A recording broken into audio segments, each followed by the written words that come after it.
All right, this next poem is a little bit longer. It's kind of funny. It's called Amends to America. I actually was married once, and my ex-wife got the inside of the house. I got the outside. And I was kind of bitter about that for a while. But once I got used to the great outdoors, I got over it after about 20 years. And so I decided to try to not just to make peace, to like lay everything to rest that I did wrong. And so I went to see her, and it went okay. I mean, we talked, and I mean, we loved one another at one time, and we had a nice conversation. And then she told me, well, you know, I fly to St. Martin every fourth week, and it's been 2 weeks, and I was so jealous. I said, rats, you know. So I went home and I wrote this angry poem. But it's not angry about her. It's called Amends to America. It's time I made amends to you, Miss America, you greedy bitch. I'd like to repair the wrongs I've done to you with words. I'd like to slather them like medicinal stucco over the nicks I've made in your steel mesh mind. I'd like to grate the words like Parmesan cheese over that steel mesh and let the flavors combine and collide. Ted Kennedy loved you, America, even though you murdered his brothers. Bob Dylan loves you still. I tell you because you might not know this, perhaps you've forgotten, age and worry can do that. I'm not in love with you anymore, America. You have caged my children in cinder block desolation. You have eaten my years and demanded more. I forgive you, but I don't forget, at least not like I'm supposed to, according to your way. I can't forget Oliver North, Manuel Noriega, Iraq, Anthrax, Dick Nixon, renditions, George Bush Jr., Pinochet, Guatemala, Salvador, Guantanamo Bay. I can't forget the intentional loss on the war on drugs, the terrifying, never-ending war on terror. Teach me to forget, America. I'll zombie step along if you can just show me how to flick the switch that turns off my mind. I'm sorry, America, I made a mess of my life, never got rich, spent my reserves like a drunken sailor, left a greasy film of my life in your waters like a gasoline rainbow. I left a ring around the bathtub and the toilet seat up. I'll clean it up, I promise. I'll clean it up with a shirt off my back if I have to. A t-shirt from the Salvation Army thrift store that says New Hampshire, live free or die. I'm sorry I couldn't genuflect when you gutted Iraq like a fish. I'm sorry I did not scream or lay my body on the tracks to stop the train you rode, a juggernaut that rolled over truth, common sense, and decency. I wish I could recommend someone to help you clean up that mess, but once the cat is out of the bag, it's a bitch like trying to get the blood out of the flag. I'm sorry I called you a greedy bitch, Miss America. I'm a greedy bitch after all. I've owned more automobiles than some people have shoes. I watched Channel 2 and never sent them a dime. I worked under the table, shoveled crumbs into my mouth until my cheeks bulged like a chipmunk's. I smoked 2 packs a day and I didn't share them with you. You're welcome to some now. They're under your table. You dropped them. I'm sorry, America. I forgot to shave. I always forget to shave, even though you make the razor blades in Boston. Do you remember, America, when you shaved my head and vaccinated me with a pneumatic gun, how you taught me to throw a grenade, assemble and disassemble an M16 machine gun? It seems funny now. You might get a chuckle to know that I still can't shine a pair of boots. I've made some unwilling amends to you, America, paid unwilling tribute to you by order of your tribunal, like too many before me. We have paid with our firstborn child, watched in horror as they disappeared down your gullet, legs and arms flailing from your bloody maw as your mandibles crunch and crack bones, ceaselessly charring. I offer saltines, America, as a substitute for blood and bone. I offer healthful advice as well. Stop and drink water, 8 liters a day. You kill stray dogs, crush old cars, in jail, poor people, America. I am a stray dog, old car, poor person for your convenience. I don't own a gun, can't fight back. My teeth are gone, I can't bite back. I really want to say, I'm sorry we can't get along. I ask too much. I'm asking you not to throw poets in jail. I'm asking you to let my children live. I swear they don't even know me.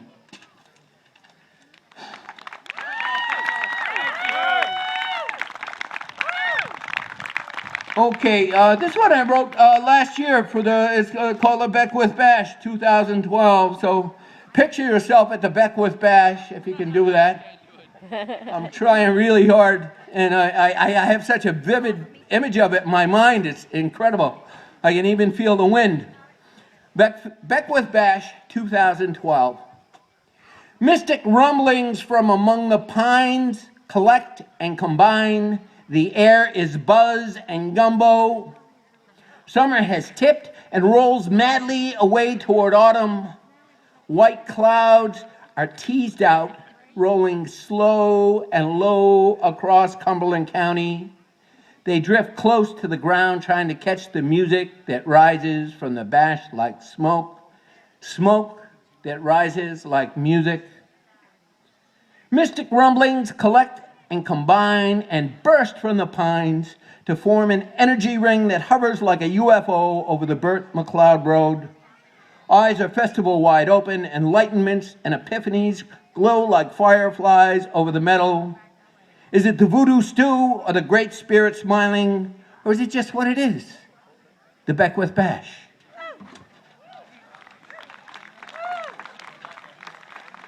Alrighty, how am I doing for time? 15 minutes left. Okay, I guess I'll do, 3 more. Okay, this is topical. This is a poem about pugwash. It's called Summer and Pugwash Eating Strawberries and Ice Cream. It's actually a poem about really such a nice day I couldn't decide what to do with myself, so I just sat. Howard used to say, not every day is a hot fudge sundae. Today, with midsummer past, eating strawberries and ice cream, I know what he meant.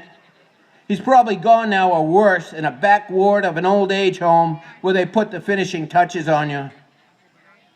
I'm in bed on strike in Pugwash on a beautiful sunny day. I'm trying to savor the grains of sand as they pass through the hourglass into the eye of the past. Pugwash, Nova Scotia, world famous for peace. And I'm peacefully stymied by this perfect day, trying to get my bearings, pull fat from the fire, find a foothold, trying to do something, anything, but I'm frozen by the warm, sunny day, paralyzed by possibilities at hand. I'm immobilized by a bowl of strawberries and ice cream that floods my senses, clouds my mind, cools my errant tongue. Today is given neither to toil or play. It is a day for rest and recuperation from 1,000 disappointed days, a host of hopeless hours. Howard is probably gone, his designs heaped in a landfill or recycled into toilet paper. I can feel my own sun setting, glimpse the shadows at my shoulder, yet I remain this day stubbornly, peacefully, inviolably still.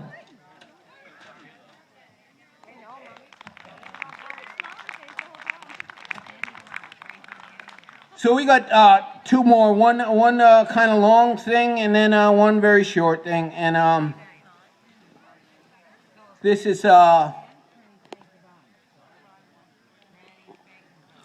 actually went to the grocery store in Massachusetts, and it was so crowded and everybody was behaving so badly. It was Christmas time. Everybody was in a hurry, cutting each other off and swearing at each other. And I was like, oh. So this is kind of and I was thinking about the poor guys that were like slicing all this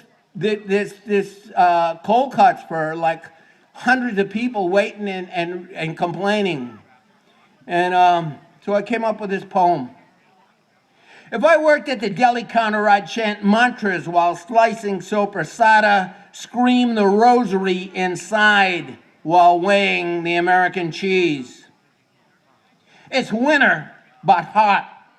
Beads of sweat feel like poison coming from my skin. The ground beneath my feet is spongy and brown. It used to be frozen this time of year, but the times and the climate are a-changing. A bird calls from a naked tree. Song sounds like too late in the dying afternoon. The world I thought I knew passes like water through a sieve. My life expands and escapes like cigarette smoke. I've already slept late today, been to the grocery store, yacked with a bell ringer from the Salvation Army, saw Christmas coming like an anvil tossed from a building. I stood 15th in line at the deli, surrounded by the royalty, the horror, the mortadella, bologna, cheese. Dear Allen Ginsberg, I looked over your shoulder today at your supermarket expanding and rising like a psychedelic balloon. The grocery boys that you eyed Walt Whitman eyeing have since gone to dust. Unbagged groceries are piled higher and higher at the registers. A somber future is painted in the aisles of the Safeways and Piggly Wigglies, genetically altered corn, steroidal chickens the size of turkeys, turkeys the size of dogs, everything in plastic. I looked over your shoulder and saw Brian Wilson and Walt Whitman harmonizing, smelled the stale sweat of psychosis, smelled the ether, the battle dressings, carburetors boiling over, gasoline. I followed your tracks, Allen Ginsberg, collected Buddhist rumors, literary anecdotes, walked the grounds where Chogyam Trungpa drank himself to death in a startling show of solidarity with the universe, feeding the yin and yang with equal measure. I sat in a pavilion and meditated, waited as still as air for words to chime in the marrow. I paid at the groceries, paid attention at Walmart and Target to see the sea of plastic and paper in each, the tip of the tip of the tip to the negative 30-second power of the iceberg that awaits Titanic Earth. I paid attention at the deli, mystified by the madness, especially my own. It's night. I'm sitting in a taxi cab on a stand writing this poem. No business, no money, no more imagination for anything outside the present. Debts like monsters have grown out of control. They've torn my heart out, swallowed it, and thrown it up 1,000 times. Each time I pick it up, clean it off, put it back, write another poem. Okay, and this last thing is more almost a song. So I got 2 minutes? Yep.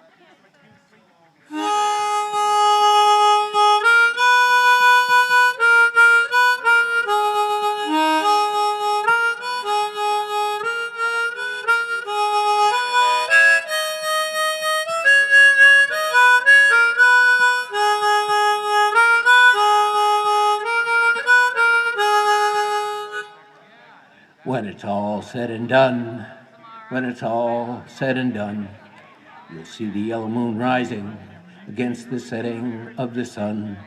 You'll see nothing has been wasted, not the trouble, not the fun. You'll see I was born to love you when it's all